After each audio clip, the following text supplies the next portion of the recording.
अस्सलाम वालेकुम। Programme special talk में आपका मेज़बान मियां सैफ रहमान हाज़िर खिदमत।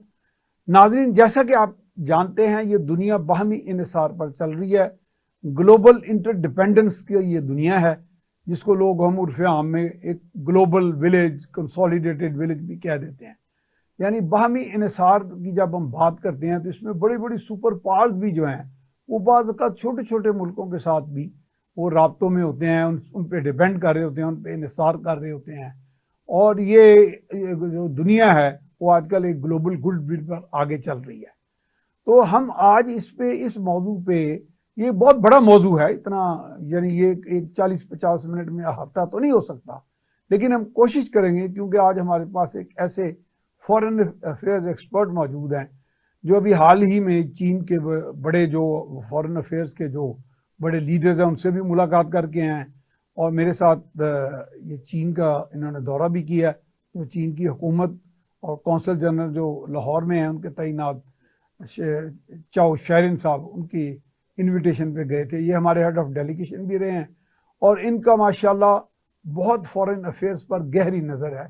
ना सिर्फ चाइना पर, चाइना के तो ये 12 दौरे कर रहे हैं, अमेरिका, यूके, यूरोप, यानी दीगर कई ममालिक जहाँ पे जाके इन्होंने चीज़ें ऑब्जर्व की। And you know, seeing is believing. और ये सिर्फ सी नहीं करते, ही एनालाइजेस, वो चीज़ों को देखते हैं, परखते हैं, डिस्कस करते हैं और उसमें से देखते हैं कि ऑब्जेक्टिव्स क्या हैं और उसका क्या है। मेरी मुराद है हमारे जो आज के मेहमान खसूसी हैं जनाब सैयद मोहम्मद मेहदी साहब। हम आपको वेलकम करते हैं जनाब स्टूडियो में। आप इंटरनेशनल अफेयर्स के एक्सपर्ट हैं। तो मेहदी साहब, आपको बहुत खुशामदीद और शुक्रिया, बहुत स्पेशल टीवी की रिक्वेस्ट पे आप तशरीफ लाए, इतना कीमती वक्त निकाला। पहले तो मैं बात करूंगा, चूंकि पाकिस्तान और चीन के बारे में कहा जाता है कि वी आर आयरन ब्रदर्स। चले इस पे आयरन पे हमारे कई दोस्त कहते हैं जी फौलादी दोस्ती, फौलादी। हाँ, वैसे तो आयरन का जब होता है तो आयरन हैंड टैक्टिक्स भी सामने आ जाते हैं, तो वो लोग कुछ और मुराद भी ले लेते हैं। क्या इसमें सी पैक में यकीनन जो 6 कॉरिडोर बनने थे, 6 राहदारियां या शायद बन भी रही हैं, जिनमें प्राइम जो कॉरिडोर था वो तो सी पैक था। तो सी पैक पे प्रोग्रेस कहाँ जा रही है? चीन इस वक्त हमें कैसे व्यू कर रहा है? हम किस तरह रिस्पॉन्ड कर रहे हैं? Over to you sir. जनाब। बिस्मिल्लाहिर्रहमानिर्रहीम। सबसे पहले तो मियां साहब आपका और आपके टेलीविजन का शुक्रिया। जनाब, जहाँ तक आपने ये सवाल पूछा है तो बात असल में ये है कि सी पैक जब शुरू हुआ था तो बहुत सारी तवक्कुआत थी और लेकिन हमने ये देखा कि वो तवक्कुआत जो है वो वक्त के साथ साथ उसमें कमी आती रही और हमने जो उसके फेज़ बनाए थे, हम बदकिस्मती से उन फेज़ को उस तरह हासिल नहीं कर सके और हम जो थे वो हम पीछे रह गए।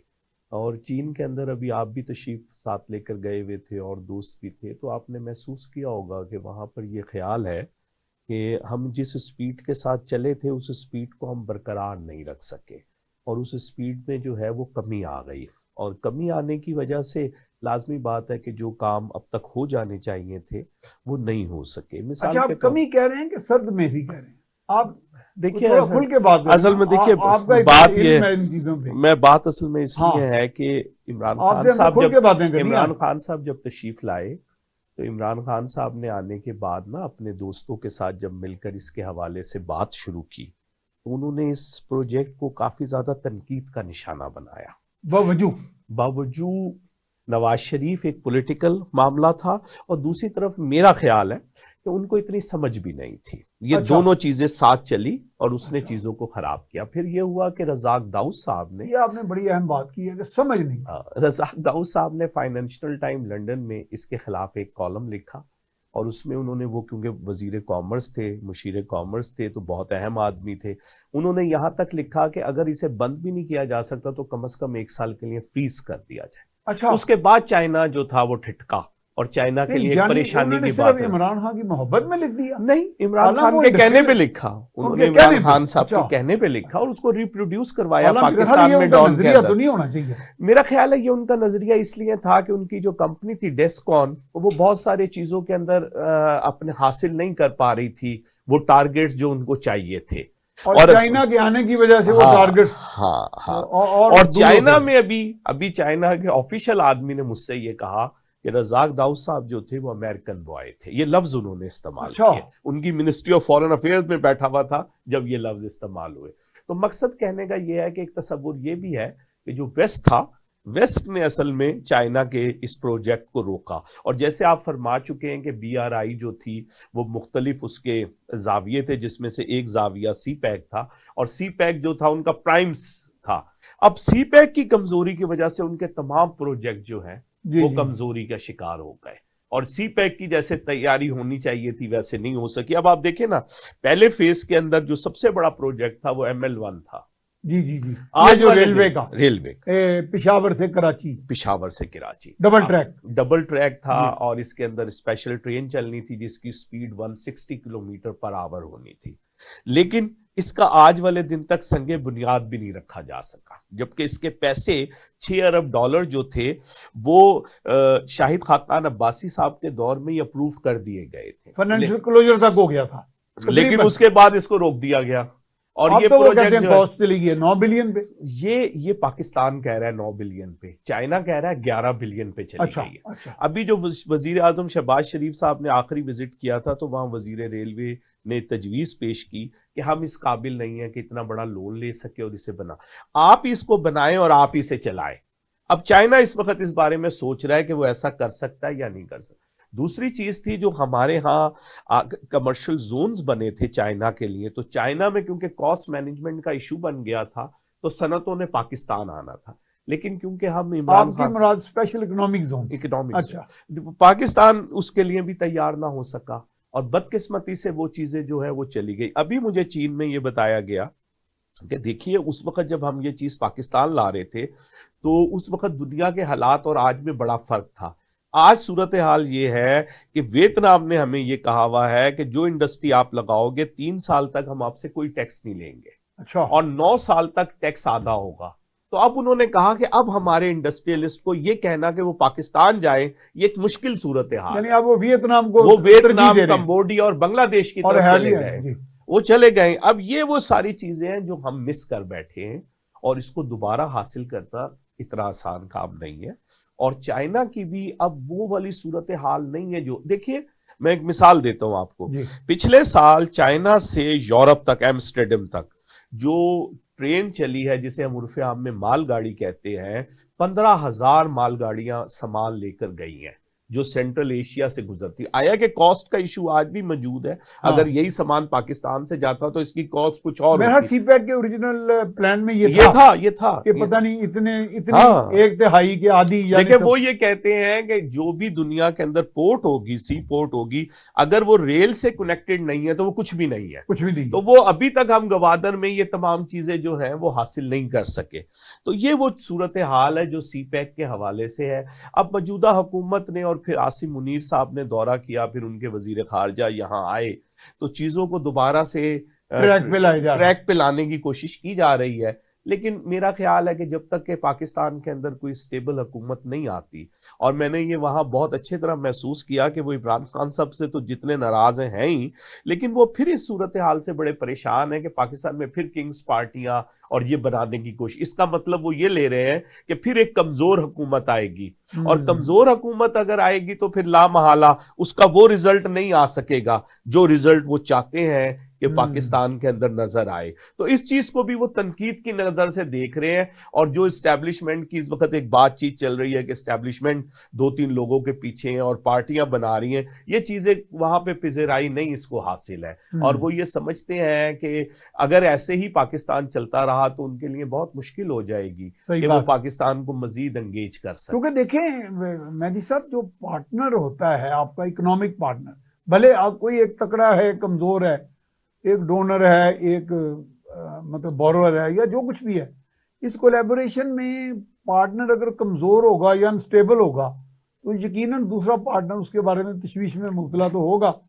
और जो कुछ यहाँ हुआ, मुझे याद पड़ता है कि CPEC के सिलसिले में जो भी प्रोजेक्ट्स हमारे मुल्क में लॉन्च हुए, एनर्जी के, इंफ्रास्ट्रक्चर के, उस दौर में मैं वज़ीर आज़म होते थे, नवाज शरीफ, चीफ मिनिस्टर पंजाब के शहबाज शरीफ, इनके साथ में ट्रैवल करता रहा। उनमें चीनी फॉरेन मिनिस्टर्स भी आते थे और भी बहुत से लोग आते थे, तो उनसे हम बात करते थे और मुझे इत्तेफाक हुआ एक दो यूरोपियन एम्बेसडर से मिलने का उन दिनों। तो उनमें से एक दो यूरोपियन एम्बेसडर ने मुझे कहा कि it is an FDI magnet for you. मैं कहा एक्सीलेंसी कैसे, आप एक्सप्लेन करें। उन्होंने कहा जी बैरूनी सरमायाकारी का ये मकनातीस है, तो वो मकनातीस का अपना वो मकनातीसियत खो चुका है। देखिए ना, हम उस वक्त जब 2014-15 में वो थे तो आपने शुरू में कह दिया ना, नासमझी की वजह से हमने खो दी। दुनिया जो थी वो इस तरफ मुतवज्जो हो रही थी, दुनिया के और मुल्क बात कर रहे थे आपसे, लेकिन यका आपने देखा कि आपने खुद ही चीजों को खराब कर लिया और फॉरेन डायरेक्ट इन्वेस्टमेंट जो है वो मुल्क में खत्म हो गई। और आपने इस बात को चढ़ाना शुरू कर दिया कि फॉरेन रेमिटेंस बढ़ी आ रही है।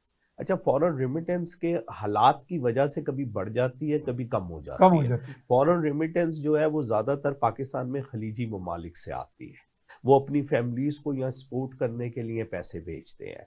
जो ही कोविड और ये सूरत हाल पैदा हुई तो वो चीजें जो थी वो और ज्यादा बेहतर हो गई, क्योंकि जो वहां पे उन्होंने पैसे रखे हुए भी थे वो भी उन्होंने मुनासिब समझा कि अपने अपने मुल्कों को भेजे जाए। तो हम जब तक पाकिस्तान में फॉरेन डायरेक्ट इन्वेस्टमेंट नहीं बढ़ाएंगे, जब तक हम अपनी इंपोर्ट्स को नहीं बढ़ाएंगे, उस वक्त तक ये हो ही नहीं सकता कि हम इकोनॉमिकली जो है वो एक ऐसे मुल्क के तौर पर हो जो एक प्रॉस्पर मुल्क हो, एक बेहतर मुल्क हो।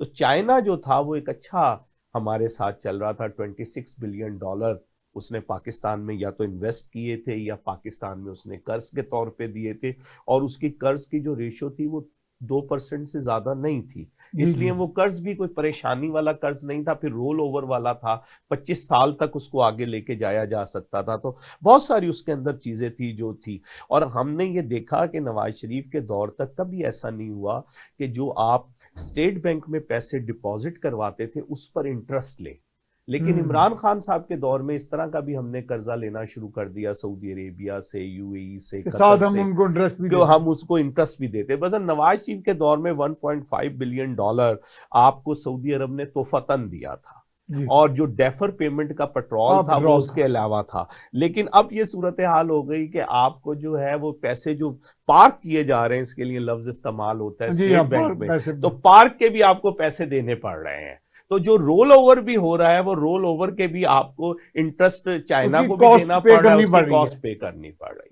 तो अब ये बताएं कि मौजूदा जो सूरत हाल, अभी हम चाइना, चूंकि हम और मुल्कों की भी हमारी जो सारी सूरत हाल है, ज़ाहिर है इसमें हमारे ताल्लुकात जो हैं, चूंकि पॉलिटिकल इकोनॉमी की दुनिया है, तो इकोनॉमिक इंजन तो जो अवाम होते हैं उनको तो हम इनेबलिंग एनवायरनमेंट यहाँ देने से कासर रहे। तो ये बात मुझे एक बड़ी अच्छी लगी। मैं मुस्तार लेता हूँ कि मैं आज से 5-6 माह पहले अमेरिकन एम्बेसडर डोनाल्ड ब्लूम से जब मेरी 1-on-1 मुलाकात और इंटरव्यू भी हुआ मेरे अखबार में और TV चैनल पे एक चला, तो उसमें मैंने कहा कि आप क्या समझते हैं कि मौजूदा हुकूमत ये जो शहबाज शरीफ की आई है ये मुश्किलात का तो शिकार है, तो ये किसी ट्रैक पे चल रही है जो इसकी कोई डायरेक्शन सही है?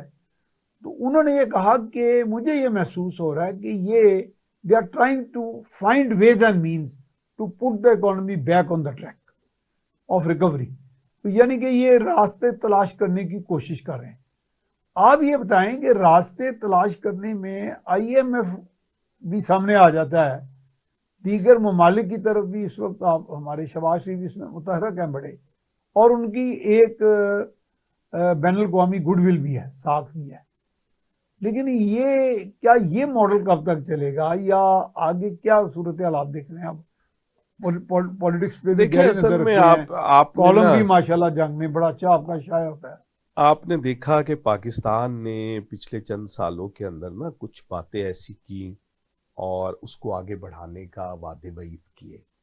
दुनिया जो है वो IMF की आप बात कर रहे हैं, मैं उस रेफरेंस से वो भी, तो अब आप जो है IMF को एक इकोनॉमिक मुआहदा मत देखें, बल्कि इसके अंदर पॉलिटिक्स भी शामिल है। ठीक है। और खास तौर पे 2022 फरवरी के अंदर दुबई में जो आपके सीनियर मोस्ट आदमी की मुलाकातें हुई थी अपने साथ 4-5 और लोगों की, वहां आपने कुछ वादे वईद किए थे, इंडिया के हवाले से भी, इजराइल के हवाले से भी। अब वो उसके ऊपर रिजल्ट्स चाहते हैं। अब रिजल्ट्स, क्योंकि ये हुकूमत जो है ये समझती है कि नहीं, उस पर रिजल्ट नहीं दिया जा सकता, और इस्टेब्लिशमेंट भी जो नई आई है वो भी उस पर रिजल्ट देने के तैयार नहीं। पिछली एस्टेब्लिशमेंट ऑन बोर्ड थी, वो ये सारी चीजों में खुद बल्कि पहल कर रही थी, लेकिन मौजूदा अब ये वो सूरत हाल है जो आईएमएफ के लिए और उन ममालिक के लिए जो आईएमएफ के पीछे। अभी जिस दिन मैं चीन से वापस आया तो उसी रात को इटालियन एम्बेसडर ने एक डिनर दिया हुआ था, तो मैं उस डिनर में शरीक हुआ। तो वहां पे मुझे एक यूरोपियन एम्बेसडर ने कहा कि आईएमएफ में तो जब तक आपको पैसे नहीं मिलेंगे जब तक अमेरिका और इजराइल नहीं चाहेगा। तो और अमेरिका और इजराइल जो है, सही है, ये बात इसमें हकीकत है, क्योंकि आपने कुछ ऐसी बातें की थी पहले। आप ना करते तो कोई बात नहीं थी, चीजें चल रही थी, लेकिन आपने कहा कि हम स्पेस देंगे, हम सिफारती ताल्लुकात तो नहीं बनाएंगे, लेकिन उससे निचली सतह के ऊपर हम। आपने पार्लियामेंट के अंदर इजराइल के हक में अपने एमएनए से तकरीर करवाई कि इजराइल, तो ये वो आपने इजराइल एक वफद भेजा, इजराइल का एक तैयारा पाकिस्तान, तो बहुत सारी बातें हुई। अब आप रुक गए। अब वो ये कह रहे हैं कि भाई हुकूमत जिस मर्जी की थी, था तो पाकिस्तान ना, हाँ बिल्कुल, एस्टेब्लिशमेंट तो पाकिस्तान की स्टेट ऑफ पाकिस्तान, तो आप अब आगे लेकर चलें। अब इनके लिए बहुत, इनके पास गुंजाइश नहीं है, ये आगे नहीं लेकर जाना एकदम, तो कोई पुश बटन सिस्टम तो कोई भी नहीं है ना जी। तो ये सारी सूरत हाल है जिसकी वजह से आईएमएफ के हवाले से। फिर जहां तक आपने अमेरिकन एम्बेसडर की बात करी, तो प्राइम मिनिस्टर जो थे पाकिस्तान के हैं, बल्कि शहबाज शरीफ साहब, 25 सितंबर को अमेरिकन एम्बेसडर ने एक डिनर दिया था और उसमें प्राइम मिनिस्टर साहब भी थे और कुछ और वुज़रा भी थे, और इत्तेफाक से मैं भी था। तो वहां पर एम्बेसडर, अमेरिकन एम्बेसडर ने इस डोनाल्ड ब्लूम साहब ने, उन्होंने इसके ऊपर एक थोड़ा सा एहतजाज किया या बात की कि पाकिस्तान का चीन की तरफ और चीन से ये चीजें लेना।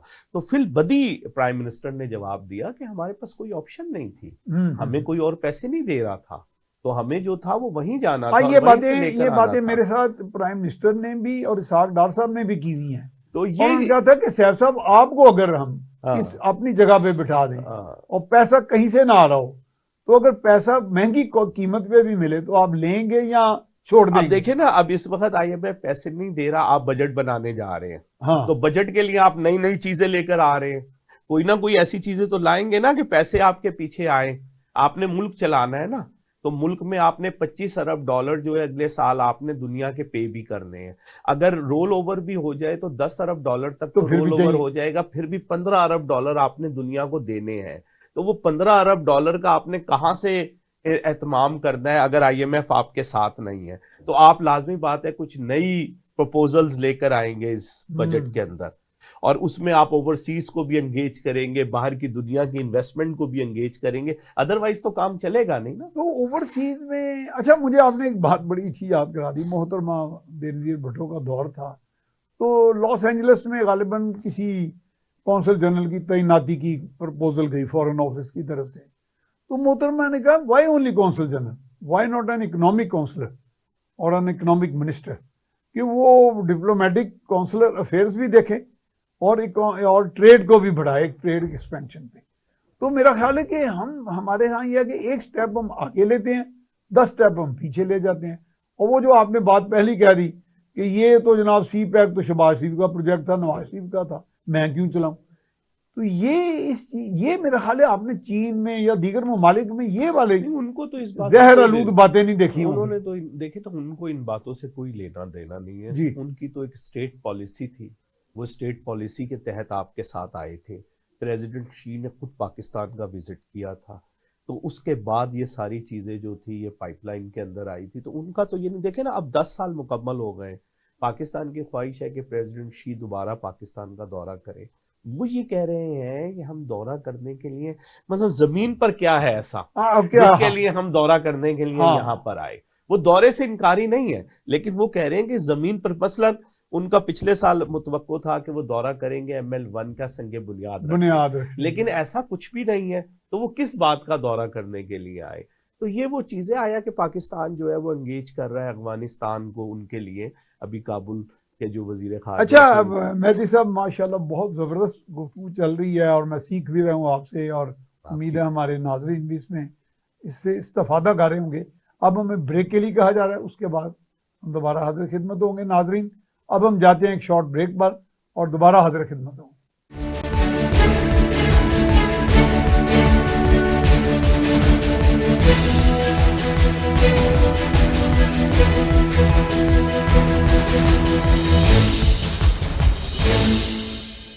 जी, ब्रेक के बाद हम आपको खुशामदीद कहते हैं। मेहदी साहब माशाल्लाह बड़ी अच्छी गुफ्तगू हो रही है। मुझे एक बात कहते हैं पर्टिकुलर टू जनरल, कोई एक दो वाकयात जो होते हैं बात का डिस्कस करने में, वो एक पूरा तनाजर को समझने की कोशिश होती है। एक दोस्त थे, वो बड़े कोई पीटीआई लवर थे, और वो मैंने कहा यार मैंने ऑरेंज ट्रेन में सफ़र किया है, और चाइना में भी हम आप और मैं इकट्ठे भी गए थे, वो कॉरपोरेशन जिन्होंने इस बात का भी जिक्र किया कि आपके यहाँ 20-22 महीने ये डिले किया गया। और वो खैर पीटीआई के लाभ में कहेंगे नहीं जी उसमें तो इतने अरबों की सब्सिडी है, वो बढ़ा चढ़ा के 100 गुना बढ़ा चढ़ा के बात। चले ये बात तो एक तरफ हो गई। अब उनके बेटे को एक नौकरी मिल गई किसी जगह पे, और वो कहाँ मिली? साहिवाल कादराबाद कोल प्लांट में, बीएससी केमिकल इंजीनियरिंग है। 3-3.5 लाख रुपया इनकम है उनकी, उनके बेटे की, यंग एज में। तो मैंने कहा ये किसने बनाया था? कहते शहबाज शरीफ ने ओलिया गया। तो मैं कहा बात ये नहीं मैं कहता कि किसी को लव करो या हेट करो, लेकिन कुछ हकीकत पसंद तो हम हो जाए ना। तो मेरा ख्याल है आपने चाइना में, जैसे हम आप भी गए हैं, पहले भी आप तो 11 दफ़ा गए हैं, 4 दफ़ा 3 दफ़ा तो मैं और आप इकट्ठे गए हैं। वहाँ लोग सीधे तीर की तरह होके काम कर रहे होते हैं, और मेरा अपने टारगेट्स जो भी उनको डे टू डे मिलते हैं, उससे वो एक लम्हे का भी गाफिल होने का सोच ही नहीं सकते। क्या ये डिसिप्लिन हमारे यहाँ नहीं आ सकता? हीरो वर्शिप से हम जान नहीं छुड़ा सकते? असल में वहां पे देखे तो जो सिस्टम है, वन पार्टी सिस्टम है जी, हर बंदा उस पार्टी का मेंबर है, दुनिया की सबसे बड़ी पार्टी है वो। इसलिए वहां पर बहुत सारी चीजें जो है ना जी, वो थोड़ी सी सख्ती भी है। जी, आपने वहां पे महसूस किया है कि वो आपका कितना ही बड़ा आदमी वाकिफ हो, लेकिन वो एक डिसिप्लिन के अंदर रहते हुए ही आपकी सही है। वाकफियत है, उससे बाहर नहीं जा सकता। जिसे रूल ऑफ लॉ ही कह सकते हैं। रूल ऑफ लॉ कह सकते हैं वहां पे उस तरह। तो यहाँ पाकिस्तान के अंदर क्योंकि हम लोग आदी हैं प्रोटोकॉल के, बाकी चीज़ों के, फिर हमारे यहाँ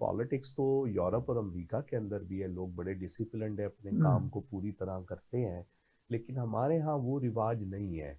हमारे यहाँ तरीक़ाकार यही है कि हम जो हैं वो काम तो करते हैं जो हमारी मर्जी का हो, लेकिन अगर उससे हटकर कोई काम है तो हम नहीं करते हैं। और अगर हम सरकारी मुलाजिम हैं फिर तो हम बिल्कुल ये समझते हैं कि हमारे पर कोई जिम्मेदारी नहीं है, हम जो मर्जी करें। आप देखें ना यहाँ पर जो बड़ी बड़ी ऑर्गेनाइजेशंस थी, पीको और फलाना और जी, जी, धमाका, उन जी, सब का बेड़ा गर्क बेड़ा हो गया। गर्क हो। लेकिन वहां पर आप देखेंगे सारी कंपनियां जो हैं, जिसमें अभी आप विजिट कर कर आए हैं, जिसने M5 बनाया मुल्तान से सखर तक, अब वो गवर्नमेंट की थी। आपने देखा वहां पे कितना वो डिसिप्लिन चाइनीज था। कंस्ट्रक्शन कंपनी हाँ, है। आपने जी, देखा वहां पे जीएम आपके इंतजार में, उसकी पूरी टीम, जी, फिर जी, आपके जी। साथ लंच करने अलहदा, वो सब चीज उसने और मैनेज हमारे किया था, तमाम सवालों के जवाब और भी दिए। तमाम सवालों के जवाब भी यानी उनमें दिए। इतना तहम्मुल हाँ भी था। इतना। और जो आपने कोई कंट्रोवर्शियल सवाल पूछा कि जी आपके पैसे मिल गए या नहीं, उस पर उन्होंने बड़े तरीके से अवॉइड भी किया। जी, जी, जी। उन्होंने पाकिस्तान को एम्बैरेस नहीं यानी किया। एक तरफ पाकिस्तान का उन्होंने हाँ, हमारी साख हम मुतासर नहीं वो होने दी। उन्होंने नहीं कहा, आपके बंदे ने तो सवाल हाँ, हमारे पूछा, बंदे ने बहरहाल लेकिन मुगलती की, मैं उसने समझ। नहीं किया, उन्होंने नहीं कोई जवाब। हाँ, इसी तरह जो चाइना ग्रिड थी, जिसने स्टेट मटियारी से ग्रिड जो। लाहौर तक स्टेट, अब आप देखिए ना, वो एक सरकारी इदारा था, लेकिन उस सारे सरकारी इदारे के अंदर काम, आइंदा की प्लानिंग। तो पाकिस्तान में ये बहुत बड़ा फर्क है। जो चीनी की सिर्फ मिसाल नहीं, बल्कि आप यूरोप में, अमेरिका में कहीं भी चले जाएं, तो वहां पर जो लोग जो काम कर रहे हैं वो बड़ी ईमानदारी से कर रहे हैं। यहाँ बदकिस्मती से उस तरह नहीं होता। अच्छा, हम 2-3 यानी मिनट बाद इस पे चाइना पे करके आगे किसी और तरफ चलते हैं, आगे इंटरनेशनल अफेयर। मसला हम हुआवे कंपनी गए, वहाँ पे उन्होंने फैब्रिकेटेड डीएनए और ये सिस्टम, रिमोट कंट्रोल, माइनिंग, और कितने ज़बरदस्त थे। बल्कि आपने मेरी तस्दीक भी की, तो मैंने कहा ये 5G तक चले गए हैं, तो आपने कहा वो तो 6-7G की बात करें। तो अभी दुनिया तो मेरा ख्याल है जो जदीद तरीन ममालिक हैं, अमेरिका हुआ या दीगर, वो तो 5G तक पहुंचे हैं गालिबन। जी, तो ये आगे 6-7G की उन्होंने प्लानिंग तो कर रहे देखी हैं ना, चीन वाले। 8G तक हमें 8G दिखाया तक कि भी गालिबन, 8G तक हम जो हैं वो पहुंचेंगे। और अब फास्ट वो ट्रैक पे और जाएंगे। फास्ट ट्रैक पे 2025 में उनका ख्याल है वो 6G पे पहुंच जाएंगे, 2030 तक वो 8G पे पहुंच जाएंगे। और उन्होंने वो सारा कुछ जो आपको दिखाया, और जब हमारे कुछ दोस्तों ने उनसे ये सवाल पूछे तो उन्होंने कहा नहीं, ये हमारा ना टेक्निकल मामला है, ये हम आपको नहीं बयान कर सकते, क्योंकि जो हमारी मुखालिफ ऐसे ही ग्रुप्स हैं, वो इस इंतजार में है कि कौन सी चीज बाहर जाए और क्या जाए। और आपने देखा कि उन्होंने कितने स्मार्टली अपना वो सारा बनाया हुआ था, और कैसे एक एक चीज को आपको दिखाते हुए वो आगे की तरफ गए। इसी तरह जब BYD की आप कंपनी में गए तो उन्होंने इलेक्ट्रिक कार्स और ये सब कुछ। अच्छा, और ये मुझे थोड़ा सा कंफ्यूजन दूर कर दें, ये हाइब्रिड कार्स हैं या इलेक्ट्रिक कार्स हैं? ये दोनों तरह की कार्स है, ये दोनों दोनों तरह तरह की कार्स यानी बना ये रहे हैं। बिजली से भी चलती हैं? हाँ, और पेट्रोल से भी चलती अच्छा, है, पेट्रोल से दोनों चीजें चलती हैं और वो दोनों तरह की गाड़ियां बना रहे हैं। पाकिस्तान से पहले सफायर ग्रुप से और रहमत ग्रुप से इनका MOU हुआ था, जो पता नहीं कि कामयाब हो सका है या नहीं, क्योंकि वहीं पर हमें और आपको एक और साहब भी मिल गए थे। और जब मैंने उनसे ये बात पूछी तो उन्होंने कहा बस यही समझ जाएं कि अगर मैं आया हूं तो वो दोनों नहीं हो सके हैं, क्योंकि मेरी मालूमात के मुताबिक लाहौर के पास उन्होंने एक जगह सेलेक्ट भी कर ली थी अपना प्लांट लगाने की। उसके बाद लेकिन कुछ ऐसी वजूहात हुई कि वो रुक गए। लेकिन मैंने हमेशा देखा कि चाइनीज एम्बेसी और कॉन्सुलेट ने हमेशा जब भी हम उनसे मिले तो उन्होंने BYD की जरूर बात करी कि वो पाकिस्तान के अंदर अपना काम शुरू, और उनका प्लांट का कुछ प्लान ऐसा था कि पाकिस्तान के जरिए से इस पूरे रीजन को कवर किया जाए। जो पाकिस्तान का प्लांट हो वो सिर्फ पाकिस्तान में ही नहीं चीजें बिकेंगी बल्कि पूरे रीजन में, क्योंकि आपको पता है कि दुक्कम की जो बंदरगाह है मस्कत की, वो तैयार हो चुकी है, लेकिन वो फाल इसलिए नहीं हो सकी कि गवादर तैयार नहीं हो सका।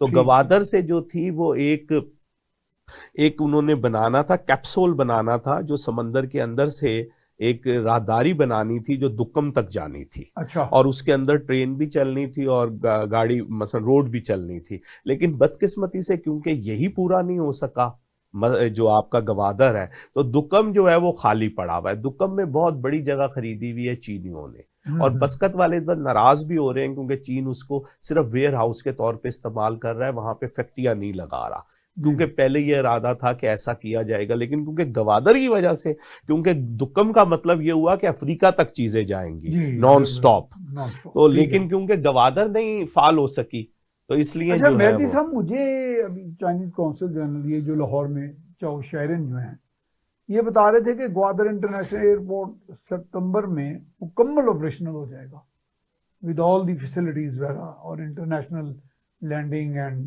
टेक ऑफ वगैरह का सारा। तो अगर उनका इंटरनेशनल एयरपोर्ट भी इतना बड़ा एक प्राइम प्रोजेक्ट है तो इसका मतलब बाकी पे भी तो फोकस होगा। नहीं, वो काम तो कर रहे हैं, लेकिन काम जो था वो रुक गया था, या यूं कहें बहुत स्लो हो गया था। और जो गोदियां आपने बनाई थी उसमें रेत तक आ गई थी।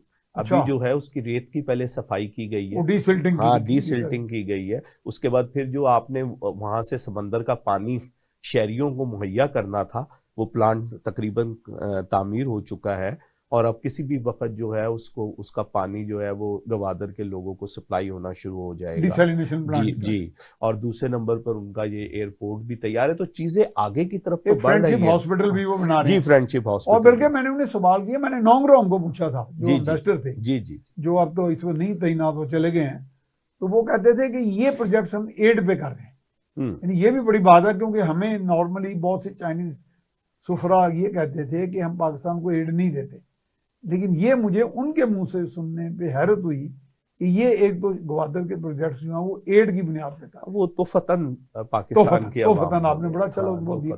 अच्छा, अमेरिका की तरफ आए, दुनिया में अब भी अमेरिका डॉलर की हुकूमत खत्म तो नहीं हो रही? नहीं, नंबर 1 मुल्क। तो वो कहने का मकसद है, आपकी अमेरिकी सफीर से उनके बड़े बड़े लीडर से भी मुलाकात होती रहती है।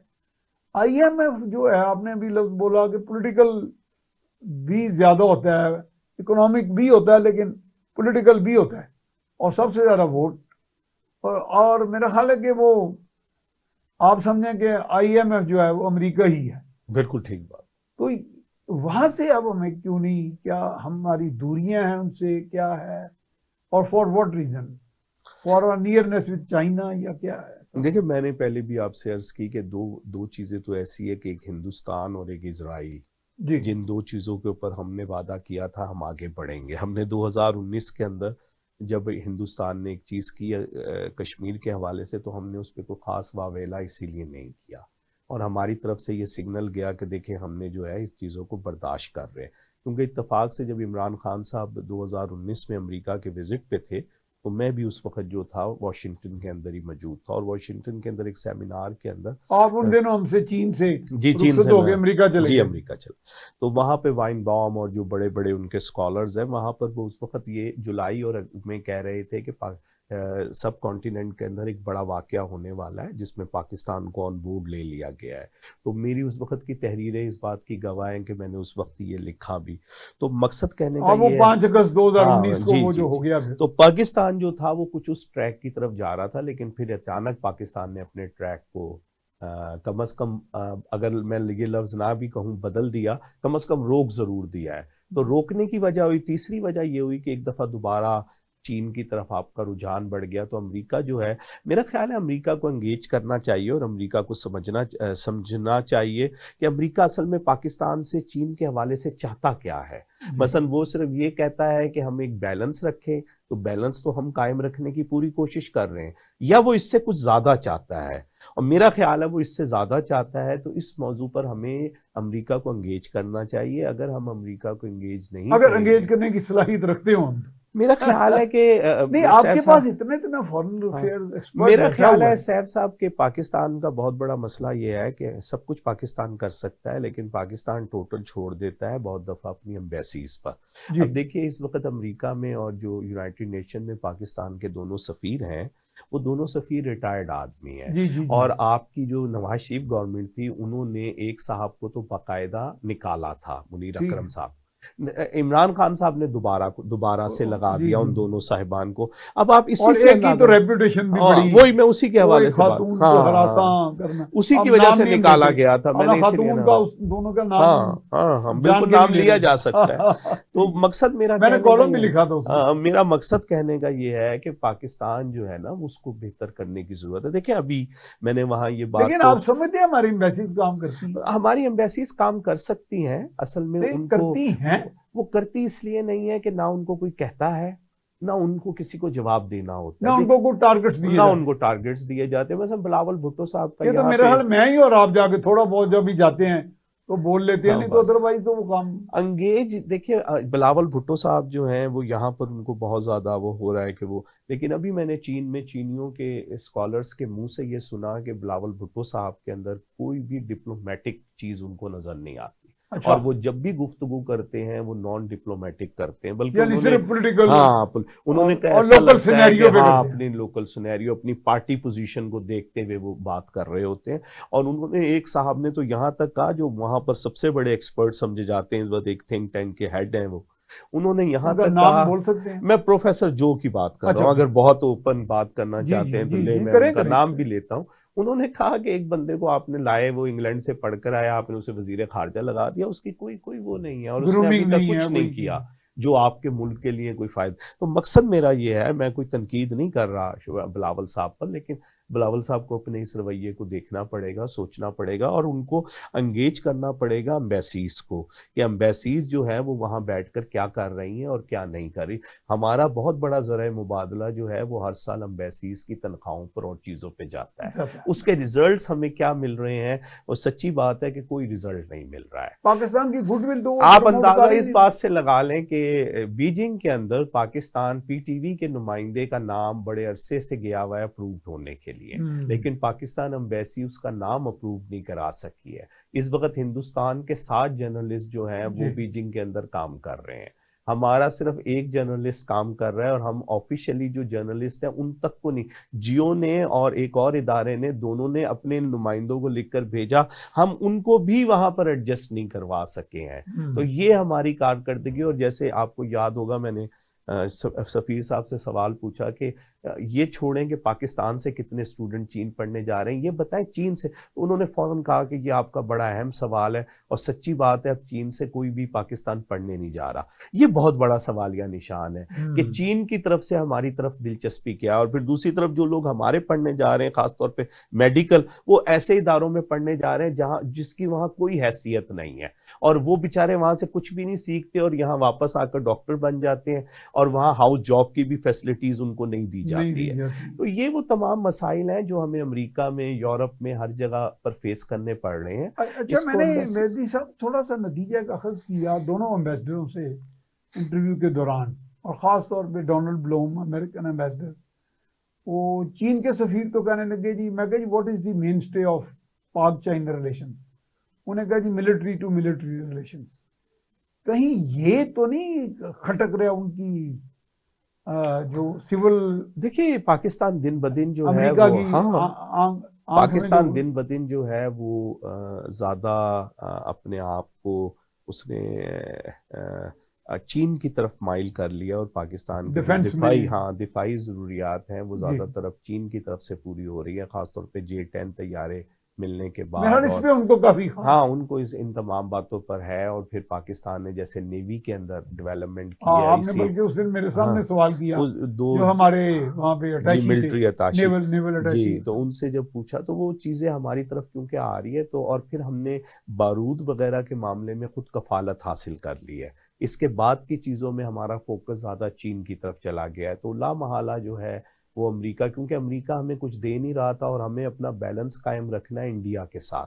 जी और जी महसूस ये हो रहा था कि इंडिया के साथ खासतौर पे एयरफोर्स में हमारा बैलेंस नहीं आया कि मुझे जो चीनी तर्जुमान है उन्होंने बड़े ओपनली कहा कि आप जैसे पायलट दुनिया में किसी के पास नहीं है, नहीं है तो आपके जहाज क्यों ना माठे ही हों लेकिन बंदे बड़े पायलट जबरदस्त है, बेहतरीन है। तो आपके लेकिन लिए वो गुलाम परेशानी सरवर खान साहब ने तो हाँ पायलट्स को बेड़ा गर्क 0 कर दिया। मार्क्स दे के तो उनको तो दुनिया इसलिए का ये आपने बहुत सही बात की है कि अमेरिका के अंदर ये बिल्कुल सवाल है कि पाकिस्तान की फौज अब ज्यादा रिलाई करने लगी है चाइनीज असले के ऊपर, जी तो ये अमेरिका के लिए ज्यादा क्योंकि उनकी तो है भी वॉर इकोनॉमी ना। हाँ वॉर, तो उनके लिए बड़ा मसला है कि ये ऐसा क्यों हो रहा है। और पाकिस्तान जैसा बड़ा मुल्क और खित्ते के अंदर एक बहुत ही अहम पोजीशन वाला मुल्क जो है वो अगर चाइना के ऊपर इतना डिपेंड करने लगेगा न्यूक्लियर पावर के साथ भी और बाकी जी मामलात के साथ भी, तो ये अमेरिका के लिए अच्छा ये बताएं कि जैसे डोनाल्ड ब्लूम ने मुझे ये भी कहा कि जी सी पैक या चाइना पाकिस्तान कोऑपरेशन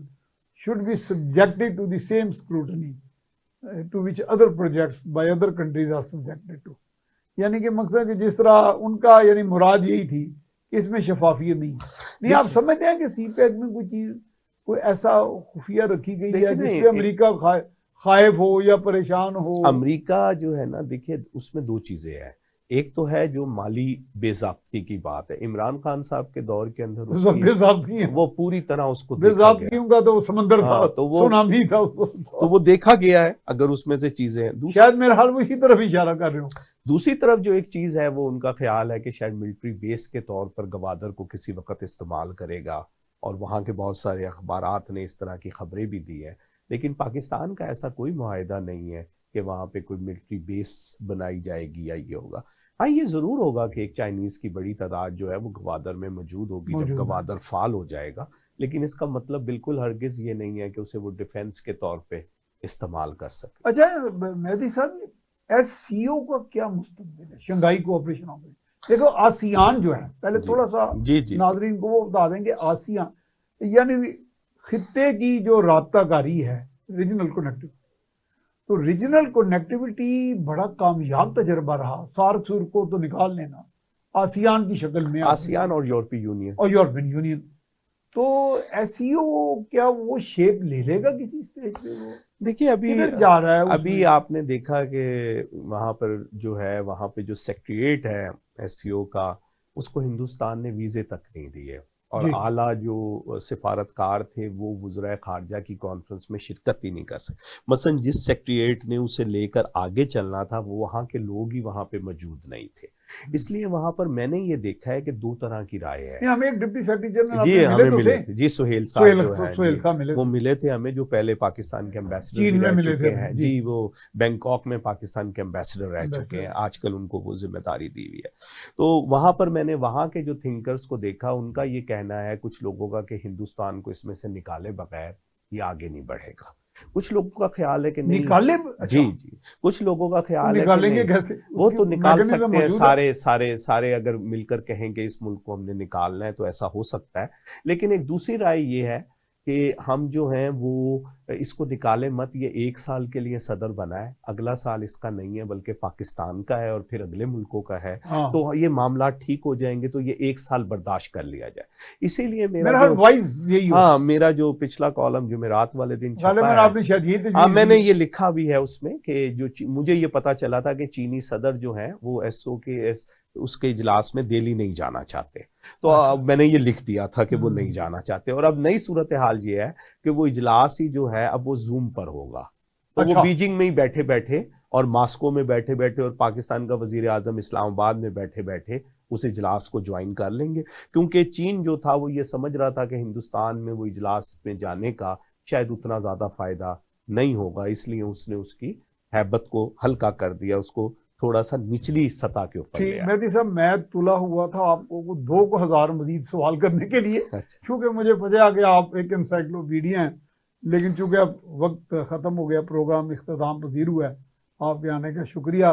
तो नाजरीन, आपने ये सारी बातचीत सुनी, इस पे हमने चाइना पाकिस्तान रिलेशंस पे भी फोकस किया, हाल ही में जो हमने दौरा किया, और उसके बाद मोहम्मद मेहदी साहब, मैं तो उन्हें एम्बेसडर एट लार्ज या कभी कभी अजराह तफन्नन मार्को पोलो भी कहता हूँ, दुनिया भर का सफ़र करते रहते हैं, चीज़ें ऑब्जर्व करते हैं, देखते हैं, उस पर लिखते हैं, एनालाइज करते हैं, और ये हमारी वक्त की ज़रूरत है मेरे, चूँकि हमारे यहाँ सतहियत बहुत है, डिप्लोमेसी में, सफारतकारी में, सहाफ़त में, तज्जियाकारी में, और शायद ये इतने पोटेंशियल वाला मुल्क जो अपने सही पोटेंशियल या अपने टारगेट्स तक नहीं पहुंच सकता, शायद ये वजह है। और दूसरी बात हमने जैसे रीजनल कनेक्टिविटी पे की कि खित्ते के अंदर जैसे आसियान का एक बेहतरीन एक्सपेरिमेंट है, उस पर जैसे मेहदी साहब ने बताया कि अगर पाकिस्तान उसमें एक अच्छे अंदाज में देखे तो आने वाले वक्त में उसको एक इम्प्रूवमेंट मिल सकती है, भले इस वक्त इंडिया उसमें को रखना डालने की कोशिश भी करे, तो इस तरह मामला जो है वो बेहतर हो सकते हैं। दुनिया जो है वो इंटरडिपेंडेंट वर्ल्ड है और ग्लोबल विलेज है, और हम अपनी गुडविल पे जब काम करेंगे और अपने वादे वईद जो है उनसे नाराज नहीं करेंगे, तो इसी में हमारी तरक्की का राज मुज़म्मिन है। इसके साथ ही अपने मेज़बान मियां सैफ रहमान को इजाज़त दीजिए। अल्लाह निगहबान।